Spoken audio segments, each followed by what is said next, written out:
Fala galera! Começa mais um episódio do Grego Podcast. E esse é o de número 46. E eu sou o Rafael Pavanello e eu estou aqui com o Johnny. Fala Johnny, beleza? E aí, beleza? Meu nome é Claudione Colevati e nós estamos aqui em mais mas olha, eu já ia falar de olho na letra.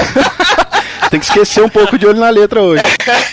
É porque envolve música e tal. Mas nós estamos aqui hoje com um convidado especial, né? Pois é, rapaz, olha só, hoje nós estamos aqui com Guilherme Amarino, do Projeto Sola. Seja bem-vindo ao do Grego Podcast, Guilherme. E aí, gente, tudo bem? Como é que vocês estão? Aqui já fui apresentado devidamente pelo pessoal aí. E tamo junto, vamos conversar. É isso aí. Bom, pessoal, como vocês viram aí em nossa vitrine, hoje o nosso papo é com Guilherme Amarino e nós vamos bater um papo aqui sobre razão e emoção na adoração. Mas antes da gente começar esse papo, a gente vai rapidinho lá para os nossos recados.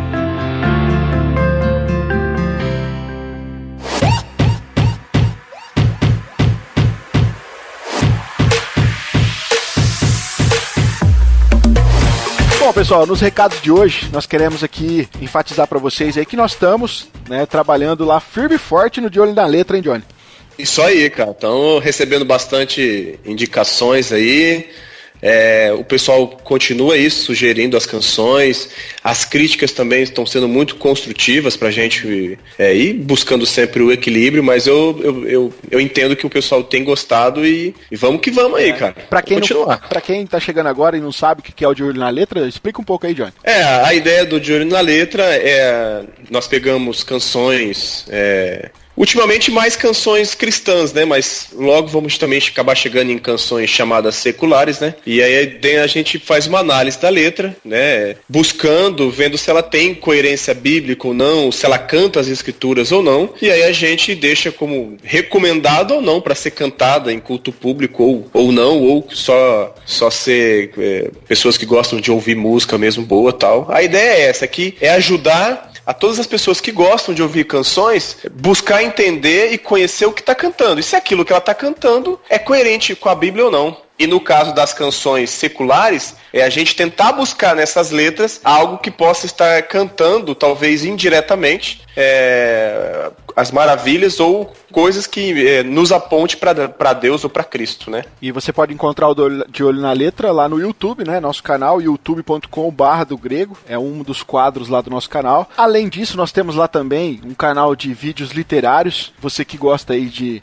leitura, você que gosta de literatura cristã, nós apresentamos lá semanalmente também alguns livros para você, bíblias de estudo, teologia sistemática, um quadro que eu e o Jean estamos fazendo lá. Você tem também o Do Grego Pan, um quadro novo, Johnny, que o Gui tá lançando aí. Para quem não sabe, pan é uma palavra do grego mesmo, pan, né, que significa tudo, ou seja, a intenção ali do quadro é dar uma visão panorâmica cristã do mundo e alguns conceitos diversos com relação aí à cultura diversa, seja filme, seja séries. O Gui já lançou o primeiro episódio, já tá lá, se você quiser assistir já pode acessar o nosso canal lá no YouTube, já vê, e já tá aí preparando o próximo, que provavelmente vai ser, acho que mensal, ele falou, né, Johnny?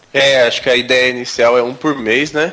E vale lembrar também, nós também estamos nas redes sociais, né, no Facebook, Instagram, @do Grego Podcast. Temos também o nosso site, www.dogrego.com. Temos também agora, para o pessoal ficar aí que curte o nosso conteúdo, nós vamos começar também aquele quadro, o Do Grego Responde, onde as pessoas vão estar enviando algumas perguntas ou tirando algumas dúvidas de temas de teologia, do dia a dia que seja. E a gente também está com essa proposta que provavelmente no mês de maio nós já vamos ter o primeiro Do Grego Responde. E acompanha lá as nossas redes sociais, nos siga, se inscreve no nosso canal. A gente também vamos ter mais sorteios de livros, né? E vamos que vamos aí. Logo, quem sabe, novos conteúdos vem surgindo por aí. É isso aí. Então nós vamos deixar vocês agora com esse episódio de número 46, que ficou sensacional, hein, Johnny? Nossa, cara. Rapaz, nosso papo hoje com Guilherme Amarino. Vocês precisam ouvir esse podcast. Sentem, fritem uma pipoca, fiquem de boa, porque, olha, vocês vão aprender muito. E após o bate-papo, vai no YouTube ou Spotify ou qualquer plataforma e ouçam todas as canções do Projeto Sola. Pelo amor de Deus, é um dever seu, tá? Ouça Projeto Sola. Ou você pode pesquisar também por Guilherme Andrade e Guilherme Amarino. As canções são sensacionais e nós batemos um papo hoje com o Guilherme Amarino falando sobre um pouquinho sobre a vida dele, um pouquinho sobre o Projeto Sola. Falamos também sobre a questão da razão e da emoção na adoração. Cara, foi um papo sensacional. Você precisa ouvir esse podcast. Mais alguma coisa, Johnny? Só isso. Então vamos lá então pro nosso 46º episódio.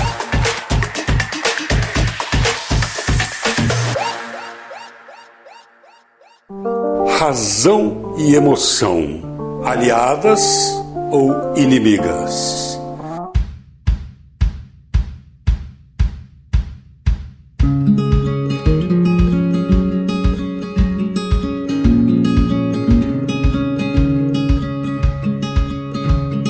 Bom, pessoal, vamos começar então, primeiramente aqui deixando o nosso convidado se apresentar, né? Caso vocês ainda não conheçam o Guilherme. E o Guilherme é uma pessoa multifacetada, rapaz. Eu tava dando uma lida, o cara é teólogo, o cara é músico, multi-instrumentista, compositor, poeta, escritor, professor. É isso mesmo, Guilherme? Eu esqueci de alguma coisa aí. Aquele negócio, quando você não é bom em alguma coisa, é bom você fazer várias coisas. Então, Agora, por que eu vi algumas apresentações suas como bardo, rapaz? Você gosta, pelo jeito você escreve, né? Eu andei vendo alguns textos seus. Isso, atualmente eu tenho alguns livros escritos de história narrativa fantástica, né? E o que eu mais tenho trabalhado hoje é uma sequência de livros de ficção científica. Então, eu lancei 2 numa plataforma grátis lá que chama Wattpad e tá em fase beta de revisão, então os 2 primeiros volumes estão lá na plataforma. E essa série vai ter provavelmente uns 5 a 6 livros de ficção científica, né? Uma narrativa fantástica porque tem elementos fantásticos, mas o foco é viagem espacial, viagem interplanetária, etc, etc. Eu gosto muito dessas coisas, cara. Legal. Eu falo que eu sou bardo porque, assim, os meus livros preferidos são O Senhor dos Anéis. Então, top. Eu tô nesse âmbito aí. Então, por isso que eu falo que sou bardo e eu fui pra tocar bandolim justamente por causa dessa meu contato com esse tipo de narrativa. Já fica o convite aí pra quando ficar pronto, a gente tem um podcast que trabalha cultura pop, cara, pra você divulgar seu livro aqui com a gente, cara. Aí, ó. Bora. Vamos ver se eu consigo publicar. Até conseguir publicar, não sei quanto tempo vai levar. Mas, enfim, fica aí. Se alguém se interessar, depois eu passo o link no Wattpad, que pelo menos os 2 primeiros livros já dá pra ler. Ó, beleza. Então o link vai estar aqui na descrição desse podcast pra você. O Wattpad é uma plataforma gratuita, Guilherme? É um esquema assim, o que é o Wattpad? É pra escritor amador, tipo a gente, pra escrever. Então tem muita gente que coloca os seus próprios livros lá e vai tendo uma relação com o público. Então dá pra, se você tá usando o Wattpad como um leitor e não como um escritor, você curte o capítulo que o cara acabou de publicar, você consegue comentar e a pessoa, o escritor, consegue te responder. Então tem uma relação mais próxima do que você comprar o livro, sabe? Então você vai lá e é tudo disponibilizado de forma gratuita e há uma relação muito próxima entre o escritor e as pessoas que estão lendo o livro. Então é legal para você ter uma noção, né? Tipo, como o livro está em fase beta, por exemplo, eu preciso de gente falando se é uma história que está agradando, se é uma história que está interessando, se está bem escrito ou não. Então isso é uma plataforma boa para gerar esse tipo de relação, sabe? Pô, legal. Não, então, deixa o link aí que eu vou começar a ler, cara. Já me interessei também, vixe. Não, o duro que o Rafael é o seguinte, Guilherme, você tem que deixar todos os livros prontos, porque o cara lê um livro por dia. Sim. Vamos ver então. O Guilherme, eu sei que ele é um leitor voraz aí. E agora, Guilherme, você conhece as Crônicas de Olan, cara? Sim. Inclusive, o Leandro, eu li o primeiro volume, os outros 2 eu não li ainda, porque eu não tinha. Aí eu encontrei o Leandro no carnaval, ele me deu, mano, os Olha 2. só, que beleza. Aí eu tô com com o 2 e o 3 aqui pra ler, eu não li ainda. Que legal. Eu também só li o primeiro, ainda não li os outros dois, tá aqui na fila ainda. Não, é muito bom mesmo. Oh, que bacana. Então, pessoal, para vocês aí que ficarem interessados, vai estar aqui então o link do Wattpad aqui na descrição para você estar tendo acesso aí a esses 2 livros do Guilherme Amarino. Agora, Guilherme, com relação ao Projeto Sola, cara, fala pra gente um pouquinho da eu sei que vocês aí devem estar falando, né? Poxa, vocês vão falar sobre razão e emoção. A gente vai chegar lá, gente. Calma aí. É a primeira vez que a gente tá com o Guilherme. Então vamos aproveitar aqui. Mas fala um pouquinho pra gente, cara, como surgiu a questão do Projeto Sola, a história do projeto. Porque assim, eu não sei se eu falo, é Projeto Sola mesmo ou é Guilherme Andrade e Guilherme Amarino? Rola um esquema aí. Porque é o seguinte, quando a gente começou, eu tinha um projeto musical, além do trabalho na igreja, além das coisas que eu fazia. Eu, na época, era professor de música no Colégio Objetivo, e dava também aula particular, assim como eu dou até hoje. E o Andrade também trabalhava com música na igreja, dando aula, etc. E tinha um estúdio trabalhando como produtor musical. Cada um de nós tínhamos os nossos trabalhos autorais, cada um separado, assim. O Andrade numa vibe rock, eu com rock um pouco mais pop e tal, com músicas confessionais, mas elas não eram músicas tipo litúrgicas, entendeu? Elas não eram músicas para o canto público na igreja, por exemplo. Ao mesmo tempo, a gente trabalhava na igreja. E a gente tinha que muitas vezes escolher as músicas para compor o culto, né? Então eu tinha que escolher as músicas para os jovens, eu tinha que escolher as músicas para o culto dos adolescentes, que era onde eu estava envolvido na nova geração, né? E às vezes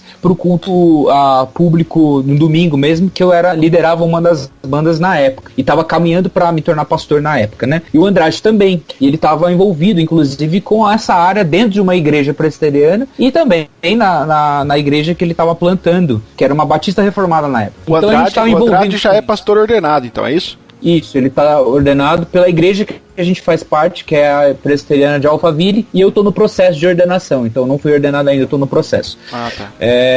Eu era pastor batista e saí, né? E agora mudei para presbiteriana. Agora, a questão principal de todo domingo era a dificuldade da gente encontrar músicas, que inclusive vai cair bem com o tema, que estivessem centradas na palavra, que fossem músicas que fossem reverentes com as escrituras, ao mesmo tempo fossem músicas que gerassem uma identificação com as pessoas, que gerassem uma emoção, que conseguisse passar a mesma emoção quando a gente está lendo Salmos, quando a gente está lendo a história, a narrativa de Cristo, quando a gente está lendo aqueles cânticos belíssimos que Paulo coloca em Colossenses, em Filipenses. Então a gente tinha muita dificuldade de encontrar músicas que fossem as duas coisas. Por quê? Porque era muito difícil. Acho que agora, hoje o cenário mudou um pouco, mas era muito difícil dentro das músicas novas, das músicas mais contemporâneas, a gente encontrar um rigor teológico nelas. Eram músicas boas, não eram músicas ruins, então existiam músicas boas, assim como existem até hoje, porém elas eram, como é que eu posso dizer, empobrecidas no rigor teológico. Apesar de serem boas músicas que contam testemunhos, músicas muito sinceras e honestas, a gente sentia falta, quando a gente precisava dar um teor mais pedagógico, ensinar coisas mais profundas, sentia falta disso. Então aí, dessa sensação que a gente tinha, dessa angústia que a gente tinha, dessa falta que a gente sentia na igreja, a gente começou a compor músicas assim. O Andrade tinha algumas músicas, eu tinha acabado de escrever Redenção, e aí a gente trocando figurinha, mostrando uma música pro outro, porque essas músicas, como eram mais litúrgicas, não cabiam dentro dos projetos autorais de cada um separado. Sim. Então daí a gente falou, por que a gente não grava junto essas músicas e passa para as nossas igrejas? Porque daí elas começam a tocar na igreja, tem um arranjo mais elaborado e tal. Algumas, por exemplo, Redenção já tocava na igreja que eu fazia parte, entendeu? A gente já tava na igreja, só que não tinha uma gravação pra gente passar para outros amigos e tal, a gente decidiu fazer e decidiu se juntar para gravar, principalmente duas canções, Redenção e Isaías 53. Aí quando a gente se juntou para gravar, o Andrade mostrou umas outras músicas, eu mostrei, olha só essa música aqui, Confiança, mostrei Então Caí, o Andrade mostrou Forte Mão, e a gente foi escolhendo entre várias canções, escolhemos essas 5, que compuseram o Projeto Sola Volume 1. Volume 1, Aí foram as 5 músicas, a gente gravou em 3 dias, lá no estúdio. que o Andrade tinha quando ele ainda morava em Minas Gerais. Razão e emoção, aliadas ou inimigas? E aí vocês deram o nome como Projeto Sola, só para quem tá nos acompanhando que não é do meio reformado, o Sola tem tudo a ver com os 5 solas mesmo, né? Isso. Aí a gente teve uma dificuldade enorme em nomear aquilo que a gente fala, precisa de um nome. E a gente pensando e não via. Tanto que o nome de artista inicialmente é Guilherme Andrade e Guilherme Amarino, porque a gente não tinha um nome de banda. Uhum. Aí a ideia foi, já que são 5 músicas que a gente escolheu, e cada uma das músicas ressaltava mais uma característica importante para a reforma, calhou que foi os próprios 5 solas. Então, como existem os 5 solas, né? Soli Deo Glória, Sola Scriptura, Sola Fide, Sola Gratia, Sola Christus, e cada música dentro daquele volume 1 parecia ressaltar mais um fator. Por exemplo, Isaías 53 é um hino sobre Jesus Cristo. Sim. O Sola Christus cabe ali. És o Cordeiro que pelos nossos pecados foi esmagado sem dizer uma só palavra, se entregou aos cravos. A música Então Caí, ela fala muito de graça, fala dessa graça que transforma, fala do arrependimento, fala todo esse processo. Então, Sola Gratia. Passei a vida tentando ser alguém maior que eu.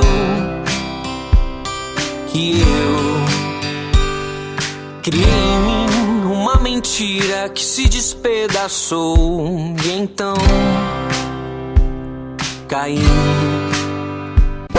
Confiança é uma música que pede por confiança, então Sola Fide. Ajuda-me a confiar, mesmo quando a confiança me falta. Sola Scriptura, a Forte Mão, ela tem várias frases importantes para a doutrina que estão nas escrituras sagradas. Então, Forte Mão virou Sola Scriptura. Ao som da tua voz se fez o céu, a terra e o mar. E se aflito eu estiver, tua paz há de reinar. Tal como o vapor a minha vida de passar, mais seguro estou em tua graça, vou descansar.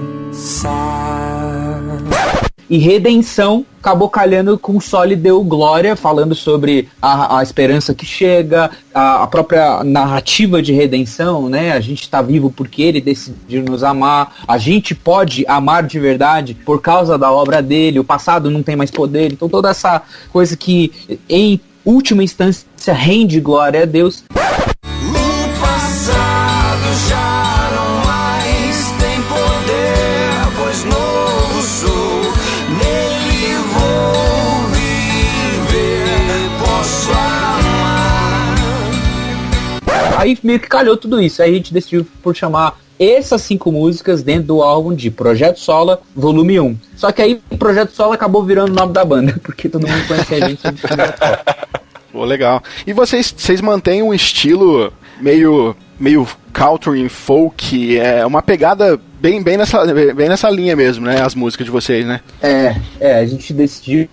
Na verdade é um estilo que eu gosto muito, o Andrade gosta muito, a gente gosta de ouvir, então eu gosto de ouvir desde o country clássico dos Estados Unidos até o bluegrass, o folk, desde Bob Dylan, Johnny Cash, até Mumford & Sons, Of Monsters and Men, Mighty Oaks e outras bandas assim voltadas para esse estilo, né? As manifestações daqui do Brasil disso também. Tinha na época uma banda que era na verdade uma dupla de 2 artistas de bandas diferentes, chamada Polka Vogal, que era o Humberto Gesker do Engenheiros do Havaí e o Duca Lendecker da Cidadão Quem. E aí eles tinham esse projeto que também era uma música regional, sulista, que tinha uma cara de folk, sabe?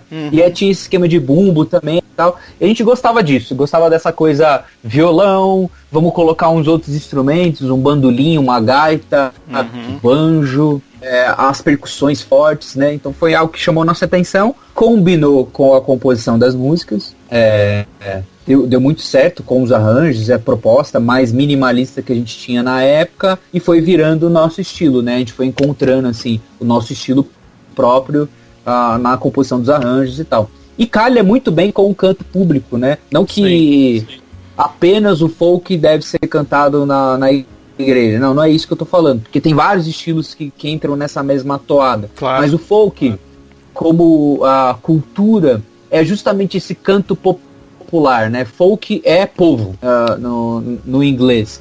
Então é uma música do povo, digamos assim. É uma música para ser cantada em celebrações, para ser cantada em festas, para ser cantada, né, naqueles momentos de fogueira onde a gente está lembrando alguma história. O folk, como cultura, ele sempre conta uma história, sempre procura contar uma narrativa e tal, e vai muito certo com aquilo que a gente acredita ser a proposta do canto público no culto, né?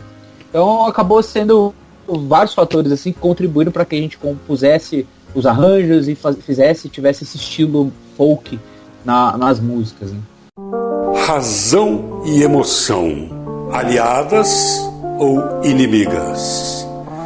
Ô Guilherme, você falando da batida, dos instrumentos, tudo, eu acho que uma música que fica bem clara com essa relação, que eu até, quando eu ouvi a primeira vez, e hoje eu ouço, se pudesse tocar, acho que todo domingo, ou eu imagino como que seria até você acabar de sair do mar quando Deus salva o povo de Moisés, que é a música Êxodo, que vocês conseguem trabalhar, né, a saída do Egito, depois com a morte de Cristo na cruz. Cara, a pegada que vocês fazem ali é uma coisa, assim, parece até um exército cantando, cara, quando fala, né, sobre nosso Deus. Cara, é fantástica essa canção.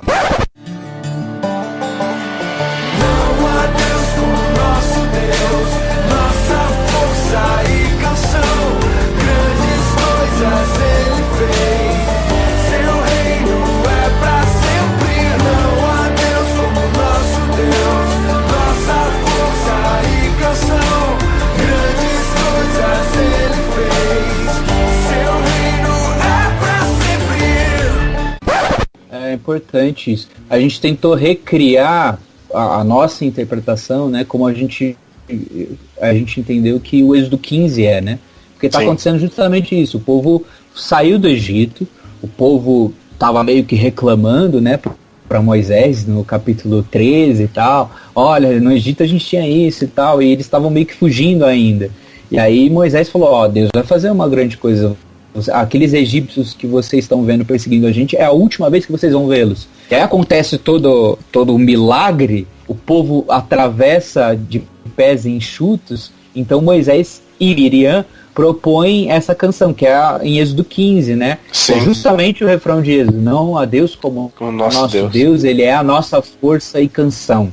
Isso é repetido em alguns outros salmos e tudo mais, mas é ali, no Êxodo 15, que a gente vê a primeira vez retratado nas escrituras que um povo está cantando como um povo. Sim.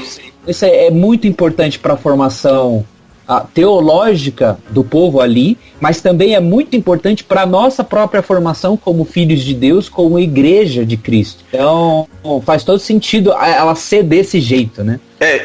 Eu acho interessante, assim, até com o trabalho que a gente tem desenvolvido com o De Olho na Letra, e a ideia em começar com Isaías 53 é porque junto com a Colossenses foram as duas músicas que me impactaram, né, nessa minha caminhada para a teologia reformada, a importância que foi para mim ouvir canções que cantavam de fato as escrituras, em que eu pude buscar nas escrituras e entender também até o que a canção estava cantando, cara. Eu acho que vira pedagógico, né? A gente acredita muito num fator pedagógico da música. Porque, por exemplo, se você está indo na igreja, aí você escutou o sermão. Normalmente a gente presta atenção, o sermão mexe com a gente tira valores práticos, mas na terceira semana que a gente ouviu o sermão, a gente não lembra mais. Às vezes no dia seguinte a gente não lembra muitas das coisas. Agora, existem canções que cantou 2 palavras da música, a gente continua recitando a música inteira. Então a música ela tem esse poder da gente decorar o verso, da gente se relacionar com a música de uma maneira diferente. Então ela pode e deve, durante o culto, auxiliar na pedagogia, auxiliar no ensino do evangelho, auxiliar no ensino das escrituras. Então se você é rigoroso nesse teor, olha, eu vou cantar algo. Então esse algo ele precisa ser fiel às escrituras. E se for os próprios versículos da Bíblia, vai contribuir para que a igreja decore a Bíblia. Então quantas vezes a gente foi cantar as músicas e o pessoal sabe de cor, e às vezes sabe de cor o texto bíblico. Isso é bom, porque aí pela repetição do texto bíblico, as pessoas tendo isso guardado no coração, aos poucos isso vai contaminando o coração, contaminando as decisões, contaminando todo o viver da pessoa, né? A gente acredita muito nisso. Conforme a gente decora, isso vai sendo acessado pela nossa memória. E nos momentos de angústia, nos momentos onde a gente tem que tomar decisões importantes e tal, e a gente se lembrar dos textos bíblicos que falam a gente, que é o conselho de Deus para nós, é extremamente importante. A gente tem isso como um valor muito claro quando a gente vai fazer as músicas, sabe? A gente precisa ensinar valores que são importantes, que estão ali descritos nas escrituras e que seria bom a gente lembrar. Por quê? Não porque a gente acha que só o conhecimento basta, mas porque quando a gente passa por momentos de angústia, quando a gente vive a vida, esses textos que falam com a gente, esses textos que fazem a gente tomar decisões pautadas nas escrituras, pautadas na esperança de que Cristo é a nossa única solução para tudo. Então, escrever sobre isso nos auxilia e também é uma forma que a gente tem de voltar esse serviço para a própria igreja.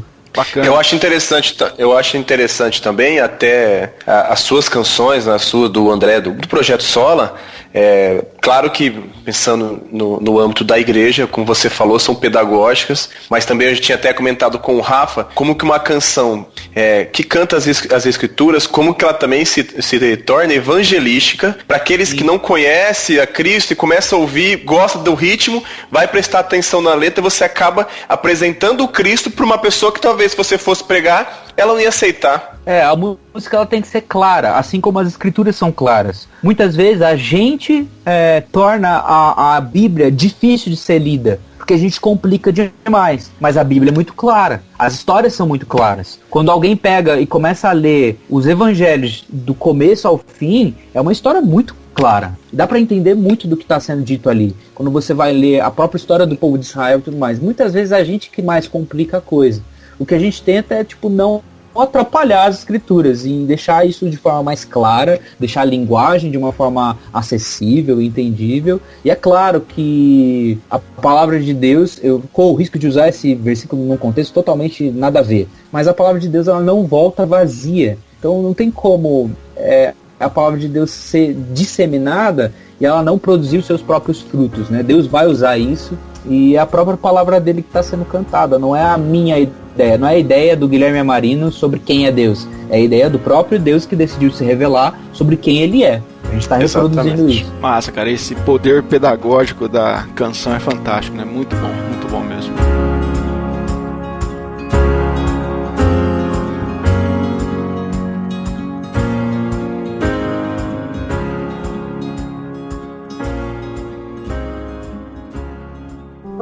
Razão e emoção, aliadas ou inimigas?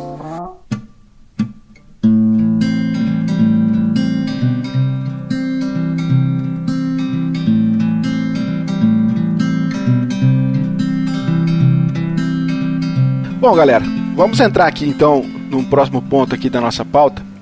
Nós colocamos o título do episódio, como vocês viram aí, sobre razão e emoção na adoração. E é claro, já quero pontuar aqui que nós entendemos que a adoração ela não está restrita à área da música, né? Mas nós poderemos soar aqui um pouco reducionistas hoje, né? É claro, porque nós estamos aqui com Guilherme Amarino, Projeto Solo, e a gente quer desenvolver o nosso papo aqui em torno das canções, mas nada impede, né, que nossa conversa vai abranger outros fatores relacionados à adoração aqui. Afinal, a gente manja em sair pela tangente, né, Johnny?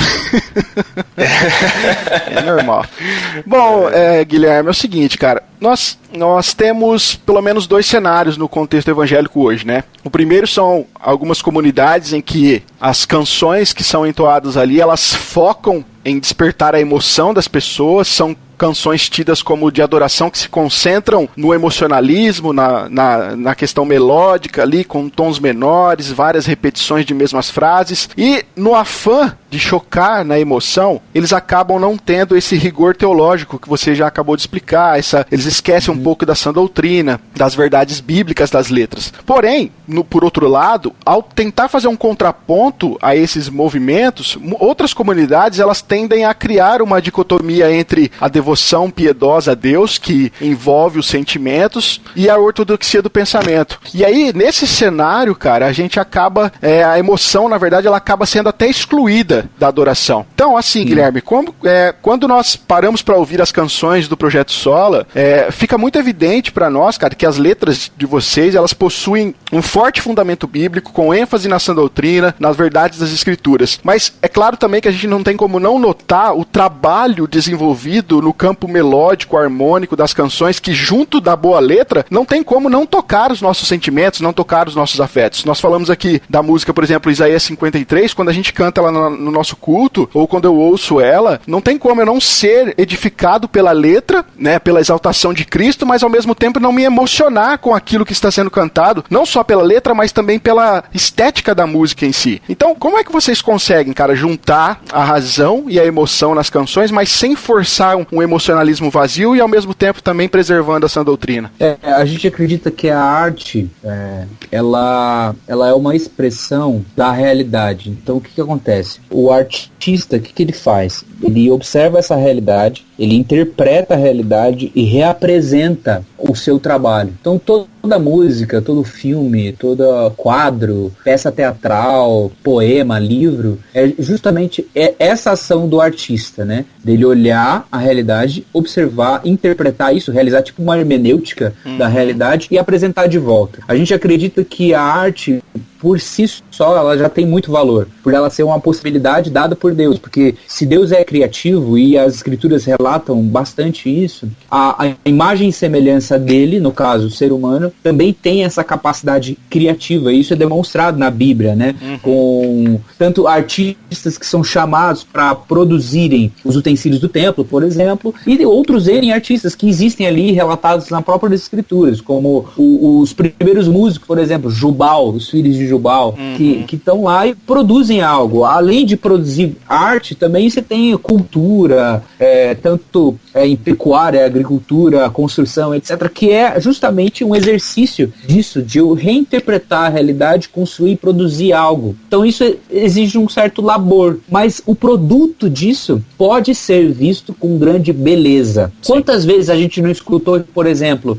quando você está vendo um filme, ou então só escutando uma obra de música clássica, do Beethoven, do Bach, do Wagner, e aquilo te arrebata e você tem um senso de beleza ali. Ou quantas vezes numa cena, quer de um filme mais pop, como esses filmes da Marvel, quer de um filme mais cabeça e tudo mais, e você é arrebatado, você fala assim, nossa, isso aqui é muito belo. Então a arte, ela tem esse senso de produzir uma reação no ser humano, de sentir que ele tá vendo algo muito belo, entendeu? Sim. Quase cria um paralelo quando a gente vê um mar muito bonito, quando a gente vê uma cadeia de montanhas, quando a gente está vendo a natureza de alguma maneira, a gente também tem esse assombro diante do belo. Então, acredito que a música, ela tem essa capacidade de ser, em algum nível, transcendente. Vocês entendem o que eu estou falando? Sim. Ela eleva o ser humano a experimentar a realidade de uma outra maneira. Então eu acho que isso é muito importante. Eu posso levar, como vocês falaram, isso para dois lados. Eu posso levar isso para o lado barato, comercial, interesseiro, que seria de eu produzir sentimento das pessoas para elas fazerem aquilo que eu tô querendo que elas façam. entendeu? Eu cozi e tudo mais. Ademais, tipo, você, por exemplo, o próprio marketing, quando feito de uma maneira interessada, tenta produzir esse tipo de reação no ser humano para que ele compre o produto ou para que ele queira aquilo, etc, etc, etc. Ele manipula a realidade com o fim de gerar uma reação no ser humano, tá? Sim. Agora, eu posso utilizar isso sabendo disso, sabendo que o dom criativo é uma capacidade dada por Deus ao ser humano, eu posso utilizar isso para adornar de beleza, de configurar uma expressão artística, bela, musical, alguns trechos das escrituras que são nevrálgicos para a gente como cristãos, que são importantes para a nossa confissão de fé, etc. Juntar as duas coisas é uma coisa belíssima, por isso que a gente preza por isso, entendeu? Porque a gente acredita que a arte bela, ela confere esse assombro, entendeu? Razão e emoção, aliadas ou inimigas? Eu não sei onde que eu ouvi você falando sobre antes disso, você falando me veio muito o Huckmacher na cabeça, cara. Tu leu o Dom Criativo já? Sim. Sim. O Dom Criativo, Filosofia Estética, Arte Não Precisa de Justificativa. Bem legal, né, cara, esses conceitos. Eu já li só o Dom Criativo e eu achei, nossa, fantástico como que a gente deve olhar para a questão cultural sem necessariamente tornar aquilo... vamos dizer, gospel, né, como a galera gosta muito de fazer. Mas sobre o que você estava colocando, cara, eu não sei, como eu disse, eu não sei onde que eu ouvi você falar, mas que eu andei ouvindo alguns podcasts e algumas coisas que você escreve, eu também li, e você falou sobre a questão da reverência que vocês têm com a palavra de Deus nas canções. E eu achei muito interessante, porque quando você falou da reverência, você disse não só no sentido de levar as escrituras a sério, como elas necessitam, claro, da reverência por ser a palavra de Deus, mas você levou a reverência como uma inclinação do coração, como algo que envolve dedicação, que envolve cuidado, alegria, afeto. E, como eu disse já no começo, eu acho que isso fica muito claro nas canções de vocês, né? Vocês têm isso realmente por trás quando está compondo, né? Tem um escritor que é o James K. Smith. James K. Smith. Ele escreveu um livro que é Você é Aquilo que Você Ama, e tem uma trilogia de livros mais acadêmicos que aqui foi traduzido, que é Desiring the King, Desejando o Reino. Desejando o Reino, Imaginando o Reino e Aguardando o Rei. Essa é a trilogia de livros dele. Ele vai de uma premissa muito agostiniana, ou seja, ele relembra muito do que Agostinho disse, e aí vai reverberar em quase totalidade, na totalidade do que ele está falando, com os escritos de João Calvino acerca de como a gente porta essa reverência e como ela contamina o nosso coração, a nossa vivência e decisões e tal, que é justamente a gente parar de pensar que o ser humano é um cérebro no palito. E sabe esse lance do penso, logo existo? Sim. Descartes até tá caminhando certo para isso e tudo mais, mas isso não é toda a história. Isso não compreende a natureza do ser humano que a própria escritura revela. Em Provérbios 4:23 fala assim, sobre toda maneira, guarde o seu coração, porque é dele que procede as fontes da vida. Em vários outros trechos, quer trechos de profetas, como o do profeta Jeremias, quer dos textos paulinos, quando Paulo vai falar sobre as inclinações do coração. Jeremias, em outro contraponto, fala que o coração do homem é enganoso. Parece que você tem uma definição sobre a natureza última do homem estando no coração e não simplesmente no pensamento. É como se a gente afundasse mais na categoria mais na borda de tudo tá o pensamento. Adentrando um pouquinho mais, tem as nossas vontades. E no fundo, no cerne de tudo, está o nosso coração. Esse é o alvo de ação de Deus. Deus transforma não apenas a nossa mente, mas ele transforma o nosso coração. Quando Paulo vai falar de renovação da mente, ele não está falando apenas de pensamentos, mas ele está falando de todo um complexo conceito de coisas que também abordam os meus sentimentos, também abordam as minhas decisões e as minhas vontades. Não é apenas um conhecimento cognitivo, digamos assim. Então o James Smith caminha muito nessa área, a gente vê Calvino falando muito sobre isso. Calvino vai falar que não tem como você se arrepender, não tem como você ficar diante do Criador de todas as coisas diante daquele que te perdoou, de que te salvou, e não se emocionar. O arrependimento, ele tá ligado à consciência e coração, né? Não é só coração, né? Não é só consciência. Então as duas coisas, elas caminham juntas, elas não são separadas. Elas não podem ser separadas. Então a gente separar a boa consciência, a sanidade daquilo que sentimos é algo bem estranho às escrituras. Então quando eu falo de reverência, quando eu falo assim, a gente está com um sentimento reverente, sabe? Então o texto bíblico, a narrativa do evangelho, da mesma forma que emocionava Jesus. Então Jesus contando sobre o Pai, contando as parábolas, ensinando os seus discípulos, encontrando, tipo, Nicodemos, a mulher samaritana, curando, ele o faz de uma maneira muito emocionante. E os textos são emocionantes. Se você vai estudar com cuidado, você vai perceber que até o texto mesmo o texto traduzido pra gente em português, ele transmite a emoção bem claro ali. Então quando a gente tá em contato com isso, não tem outra opção que não se emocionar também. E se a gente for ver, cara, os crentes primitivos, e como eles eram profundamente motivados nas suas emoções pela experiência de Cristo. A gente vê Paulo escrevendo aos Filipenses, lá no capítulo 3, ele vai falar da sublimidade do conhecimento de Cristo Jesus, meu Senhor. Aí você vê o apóstolo Pedro, né, falando na primeira carta, exultais com alegria indizível e cheia de glória. Então você vê aqui que a gente não pode olhar para os crentes primitivos e olhar para os textos bíblicos com uma indiferença aqui com relação às emoções, à sensibilidade, porque ela existe, ela é real, né, cara? Ela não só é real, como ela é ordenada e equilibrada. Porque o que acontece? A gente tem o nosso coração todo desequilibrado. Antes de Deus agir em nós e provocar essa regeneração, a gente se arrepender, então Deus começar a trabalhar no nosso coração, o nosso ser inteiro é desequilibrado. Então é natural que os nossos amores, isso é uma narrativa, quem fala muito sobre isso é o próprio Agostinho, os nossos amores são desordenados. Ele fala de afeições desordenadas, né? Agostinho falou muito sobre isso. Exatamente. Né? E aí, então é como se essa ordo amores, no termo do Agostinho, é como se eu amasse a minha esposa menos do que ela deve ser amada pela instrução de Deus. E amasse uma cadeira mais do que ela deve ser amada. É como se tivesse tudo desequilibrado. E o que o amor de Deus faz? E o que acontece quando as escrituras contaminam o meu coração, as escrituras confrontam esses meus amores, então o amor de Deus, ele reordena as coisas. Então eu amo como eu tenho que amar. Por isso que lá em Redenção, quando eu vou falar, tipo, nele eu vou viver, eu posso amar. Por quê? Eu posso amar direito agora. Agora eu posso amar como eu verdadeiramente tenho que amar a Deus, como eu verdadeiramente tenho que amar os outros, qual vai ser a minha relação, as minhas afeições religiosas, lembrando um pouco até do Jonathan Edwards.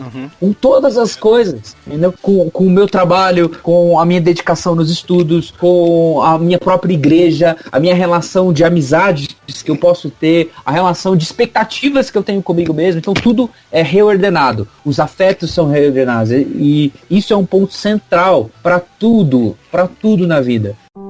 Razão e emoção, aliadas ou inimigas?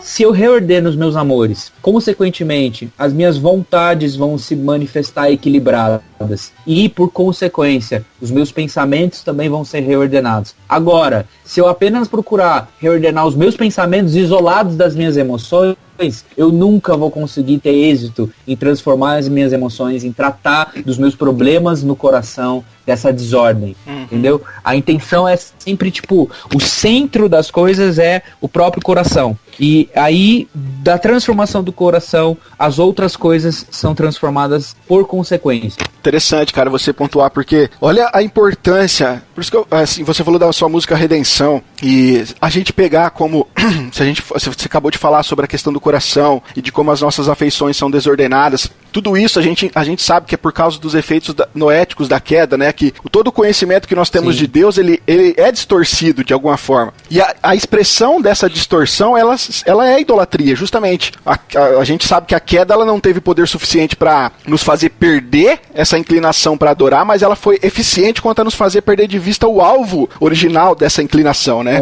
Então, essa distorção, ela vai se dar primeiro no centro das nossas vontades, no nosso coração, que é onde vai manifestar ali as nossas expressões, acaba expressando as nossas expressões externas de adoração. E aí, olha como a importância de uma canção como a Redenção, por exemplo, para nos ajudar a reordenar aquilo que está desordenado em nós, porque ela canta a palavra, e justamente ela traz esse conceito de aonde nós, porque às vezes nós queremos nos redimir nas coisas criadas, e a gente esquece que nós só temos redenção no Criador, né? Então, olha onde a gente vai, cara, com uma letra bem escrita e bem pensada, né? Fantástico, cara, fantástico. O Salmo 111 e alguns outros salmos foi uma grande inspiração para a música Eterno Lar. Eterno Lar tem uma dualidade nela, que é importante a gente ressaltar. Que ela fala assim, quando o coração estiver aflito. Aí tem duas respostas para isso. Se lembre de quem ele é, se lembre do que ele fez. Então, o que está acontecendo ali? A cena que a gente está contando a história. O povo de Deus saiu do Egito e agora está caminhando no deserto. Vai passar 40 anos ali. É um momento de angústia, é um momento de talvez até falta de esperança, porque, não chega nunca essa terra prometida que a gente tem que tá voltando. O que vai acontecer? Pode brotar dúvidas, pode brotar, às vezes, falta de fé, até mesmo dúvida no sentido de será que Deus está agindo mesmo ou não? Ou seja, o coração do povo aflito. A instrução dos Salmos, lembrando dessa parte da narrativa muito importante para o povo judeu, era justamente, lembre de quem é Deus, do seu caráter. Ao mesmo tempo, se lembre do que ele fez. Como ele libertou vocês do Egito, qual foi a manifestação do seu poder através das pragas, como ele cuidou na saída, como que ele abriu o mar e cuidou de vocês com codornizes, com o maná, e aí vai indo a história. Então, o paralelo que a gente faz para isso é, muitas vezes o nosso coração desordenado, ele fica perdido nesse desejo último de boa vida que a gente tem, nesse desejo que a gente tem onde todas as coisas vão ser resolvidas, onde a gente vai parar de pagar conta, aonde a gente vai parar de ter problema com os nossos pais, com os nossos familiares, com os nossos filhos. A gente tem esse anseio, digamos assim, como se fosse um anseio último, onde a gente espera aquela realidade em que todas as coisas vão ser resolvidas, que é justamente o céu. Só que muitas vezes, o que a gente quer de verdade não está plenamente ajustado com esse norte que é o reino de Deus. Está desordenado. Sim. É como se eu tivesse uma bússola que ela tá 5, 10 graus fora do prumo que ela deve estar. Não aponta pro norte, né? Ela não aponta pro norte verdadeiro, sabe? Ela tá apontando para algum outro tipo de norte. E você sabia que bússola... Eu estudei geologia antes de ir pra teologia. Olha, você sabia que bússola você tem que ficar regulando, tá ligado? Isso aqui é uma digressão enorme. Mas você sabia que a bússola, quando você tá apontando pro norte magnético, ela não é o norte verdadeiro que tem no mapa. Nossa, cara, é mesmo? Porque a Terra tem um campo magnético, certo? E esse campo magnético, ele vai mudando. Então, de tempos em tempos, ele vai acrescendo, tipo, 1 grau, 2 graus, meio grau no norte. Então, a bússola, ela sempre vai apontar para esse norte magnético, que não é o norte do mapa. É tipo 15 a 20 graus distante desse norte verdadeiro, que é o norte de mapa, que a gente tem nas convenções e tudo mais. Então, quando você pega uma bússola, você obrigatoriamente tem que reajustar essa bússola pro norte verdadeiro. Então você tem que mudar um pouco ela. Interessante. E as canções, quando eu lembro do que Deus fez, de quem ele é, fazem a mesma coisa com o meu coração. Ela ajusta o meu desejo de boa vida. É que nem você falou. Ela ajusta o meu coração para verdadeira adoração. E não para essa adoração capenga que a gente tem, que é a nossa tendência como ser humano de adorar qualquer coisa que não seja Deus. Que o homem, por si só, ele sempre vai adorar a alguma coisa. Então ele vai criar um Deus para si. Não tem aquela narrativa em Isaías? Olha, o cara sai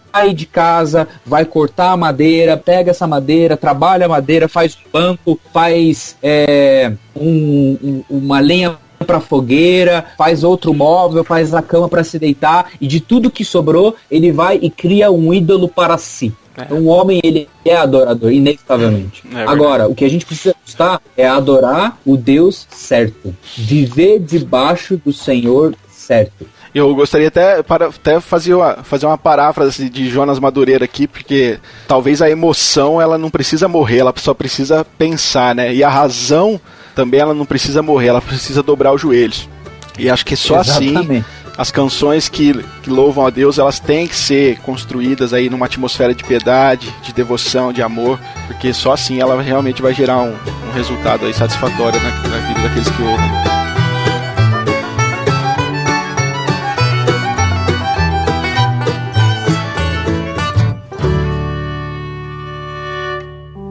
Razão e emoção, aliadas ou inimigas?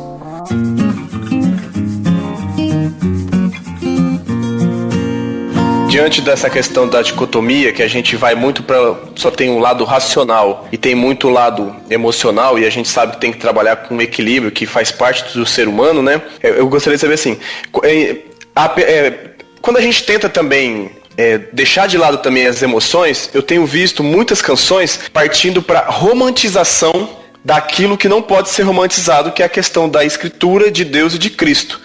Como que a gente trabalha isso, né? Eu sei que a gente vai entrar na questão assim, ensino bíblico, mas de que maneira que a gente pode ter algo mais prático, pedagógico, que seja para as pessoas também entender que quando a gente faz uma crítica à romantização, não é de fato que não pode ter o sentimentalismo, não pode ter o sentimento na canção, ou vivenciar um sentimento ouvindo a canção. O meu problema é a romantização das canções. Deus não é o nosso namorado pra gente querer sentar no colo dele, né? Igual cheirar os cabelos.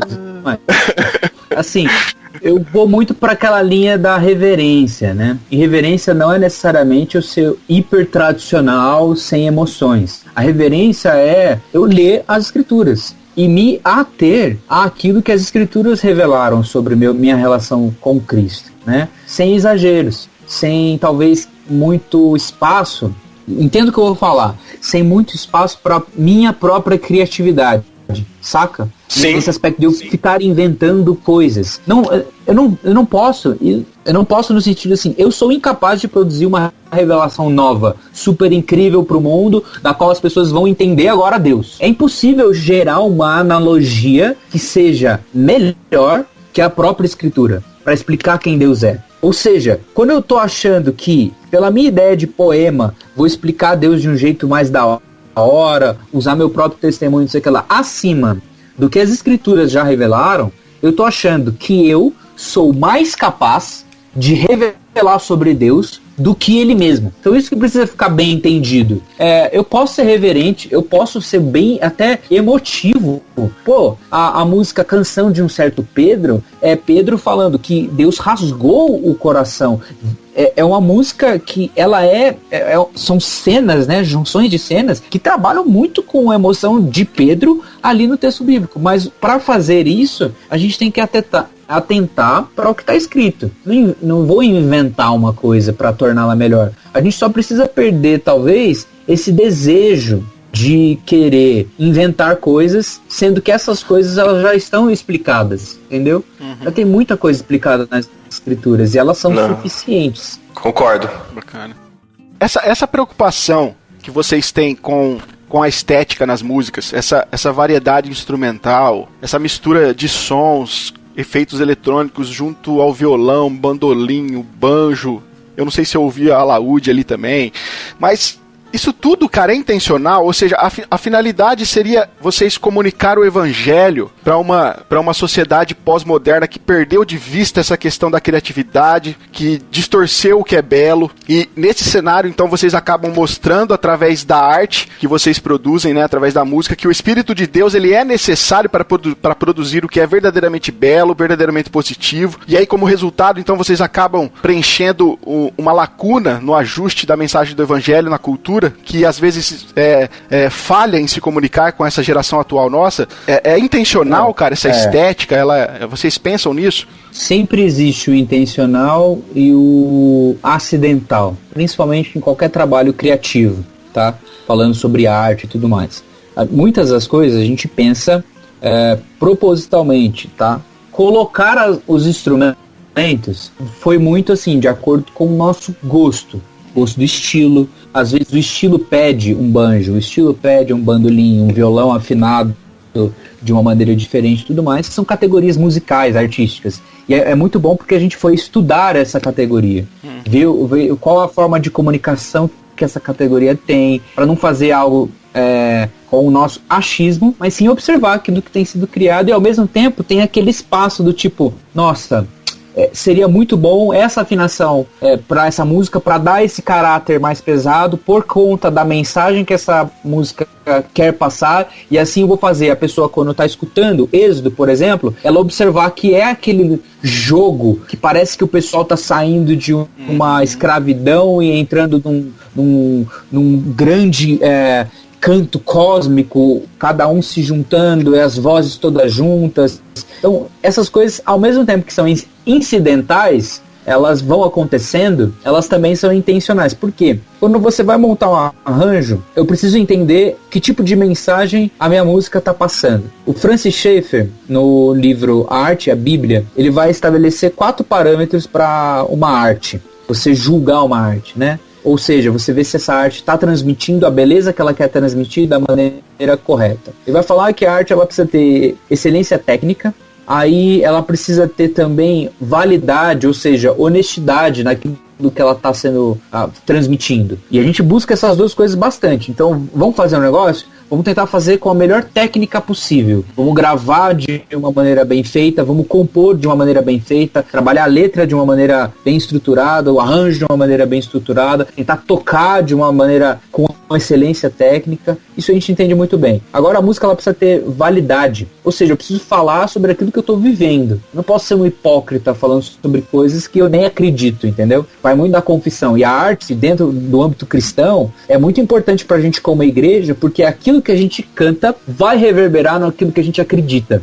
Então, a igreja, quando canta, ela canta sobre aquilo que ela acredita. É só você observar os problemas maiores de teologia no Brasil e as músicas que nós mais cantamos como Igreja Evangélica Nacional. Você vai ver que todos esses problemas que a gente aponta, eles são completamente descritos nas músicas, pelas letras. É verdade. Então, a gente canta aquilo que a gente acredita. E aquilo que a gente acredita, muitas vezes dá pra gente sacar ouvindo as músicas que a gente mais gosta. Então, ela tem a arte precisa ter essa validade, essa honestidade. Em terceiro lugar, a arte ela precisa ter conteúdo. Isso a gente já falou muito aqui. A gente precisa ser rigoroso com o conteúdo, reverente com as escrituras, falar a coisa de uma maneira bem comunicável e tudo mais. E aí o último, esse fator do Francis Schaeffer que ele coloca, é que precisa haver uma integração muito bem estruturada entre o conteúdo da mensagem e o veículo que essa mensagem vai ser transmitida. Ou seja, eu tenho uma mensagem de evangelismo, eu tenho uma mensagem que é a confissão de fé da igreja nas canções, uma mensagem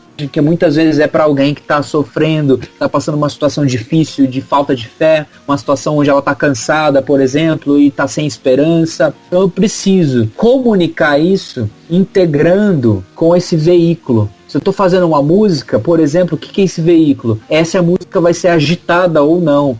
Se a música vai transmitir um teor pesado, triste ou não, entendeu? Então tudo isso ele precisa ser muito intencional. E a gente sempre pensa, essa música precisa ser mais rápida ou mais devagar? O que ela está falando? A gente observa todas essas características, sabe? Então é intencional de tudo. Porque se Deus é o Senhor de todas as coisas, Ele é Senhor sobre tudo, e não existe nada que não esteja sob seu alcance, sob seu domínio, sob seu poder, a gente acredita que até nos parâmetros estéticos, que muitas vezes a gente não dá bola, a gente fala assim, mas isso é só por estética. A gente acredita que Deus está lá também, e controla também, e que é importante também, sabe? Então tudo isso acaba contribuindo muito para comunicar. Eu tenho certeza que você escutar as músicas do Sola, beleza, bota um fone, tenta perceber o que tá do lado esquerdo, o que tá do lado direito, tenta perceber quais são os elementos, cara, tem muita coisa. Tem, cara. Que a gente coloca toda essa maneira intencional. E assim, a Bíblia, ela nunca menospreza a beleza e o refinamento, né, cara? Pelo contrário.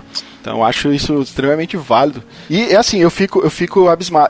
Só você e o Andrade, cara, vocês têm essa variedade de instrumento. É claro que no estúdio vocês conseguem isso, mas como que faz quando vocês tocam ao vivo também? Porque a gente grava tudo também. Eu fico com os instrumentos de corda mais estranhos. Então, o banjo, o bandolim, gaita, essas coisas ficam comigo, então eu gravo essas coisas. Aí o Andrade, quando a gente tá gravando no estúdio, tá?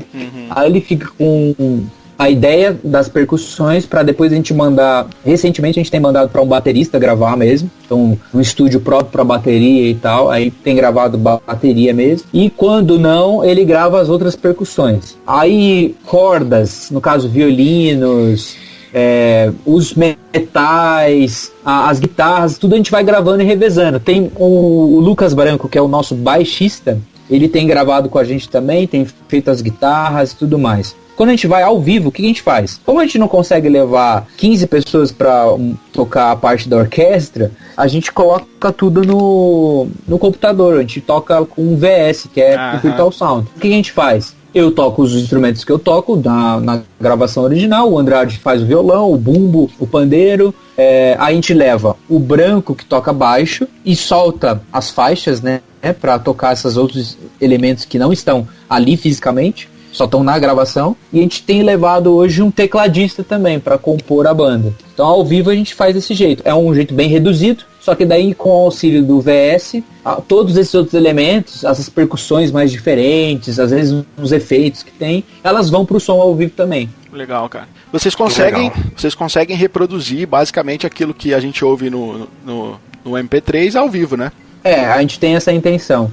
Porque, tipo, a gente pensa num esquema assim. Pensa que, tipo, quando você vai ver uma banda ao vivo, você vai, lógico, porque você gosta das canções, você vai porque você gosta da banda, se identifica com ela, com a mensagem que ela vai passar. No caso das bandas cristãs, você vai lá porque talvez seja um culto, um encontro da igreja dos jovens, alguma comemoração, alguma coisa assim. Mas além de todas essas coisas, você também vai pela experiência. Você vai participar de uma experiência, inevitavelmente. Seja isso bom ou ruim, as pessoas estão indo lá experimentar uma coisa. Agora, se a gente tem todo esse viés reformado, de excelência, Deus, Senhor sobre todas as coisas e tal. Se a gente prover uma experiência chumbrega para as pessoas, mais ou menos, isso vai falar contra a própria mensagem que a gente está pregando.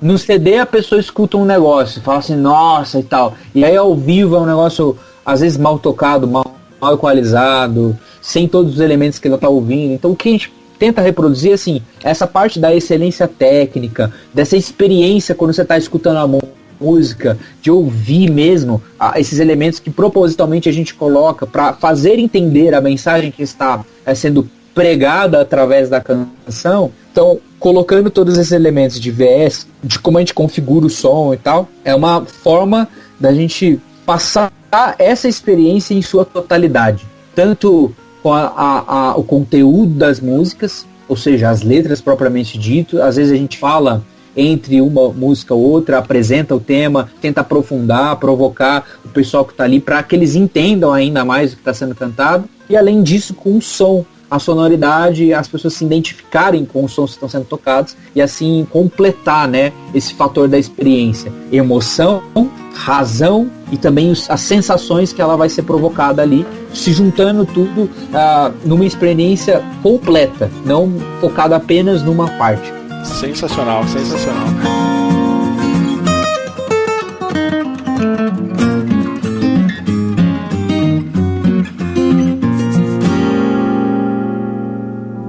Razão e emoção, aliadas ou inimigas?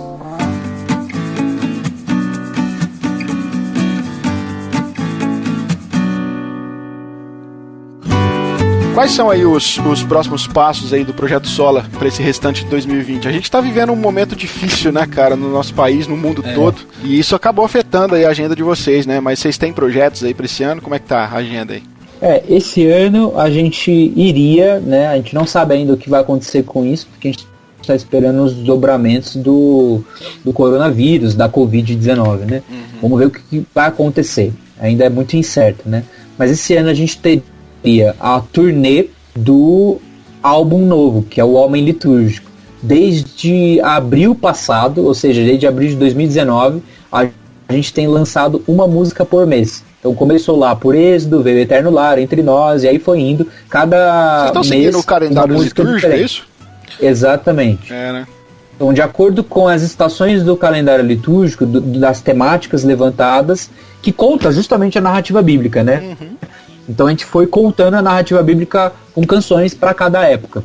E aí esse foi meio que o primeiro ciclo, né? Então a gente fechou, produziu, compôs, gravou todas as músicas, lançou todas as músicas. A última foi O Nosso Rei, que foi lançada em março, no mês passado. E aí então a gente fechou. Então vai ter o lançamento do álbum mesmo, vai virar um álbum lá, vamos colocar nos streams e tudo mais, as 12 músicas todas juntinhas na forma de álbum, e o lançamento desse álbum seria com essa turnê, onde a gente está propondo, da mesma maneira que a gente fez lá no Advento, no Natal passado, propondo em cada cidade um show para a gente desfrutar disso, comemorar, celebrar junto e apresentar as músicas. Também a gente vai fazer isso da mesma maneira com essa turnê do Homem Litúrgico. Ao mesmo tempo, a gente tem visitado as igrejas nas agendas que eles têm convidado a gente. Então a gente é aberto a convite nas igrejas, conferências, etc. Com esse teor de visitá-las, de levar as nossas canções para as igrejas, também ter oportunidade, como a gente tem tido, de sentar com os ministérios de música das igrejas, conversar com eles e tal, de passar um pouquinho, de trocar experiência e tal. Além de também divulgar essas músicas novas do Homem Litúrgico, né? Então acho que o próximo passo dentro desse ano e no próximo ainda é muito divulgar essas 12 canções, né? Tem muito caldo ainda para rodar dessas 12 músicas. Legal. Johnny, você tem mais alguma pergunta? Não. Para mim já tá muito bom, excelente.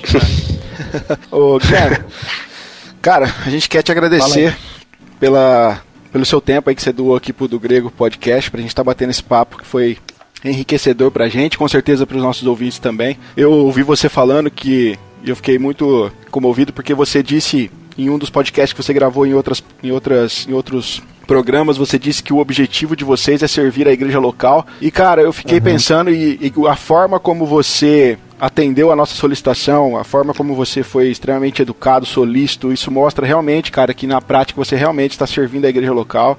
E eu queria te agradecer muito, cara, por essa oportunidade aí que você nos deu aí, da gente estar batendo esse papo, cara. Obrigado mesmo. Valeu, mano. Tamo junto. Deus abençoe. O nosso foco sempre foi a partir da igreja local, né? O Sola não é o Sola sem o nosso envolvimento na igreja local e também, inevitavelmente, nas igrejas locais que a gente tem conhecido, né? É lógico que a gente não pode servir todas as igrejas locais. A gente tem a nossa própria igreja para servir aqui em Alphaville, onde a gente usa os nossos dons, os nossos talentos para atuar na área do ensino, na música, na própria comunhão com as pessoas da igreja e tal, mas sempre que possível a gente também tenta ajudar e ser disposto a servir a outras igrejas no nível que Deus permitir a gente servir, né?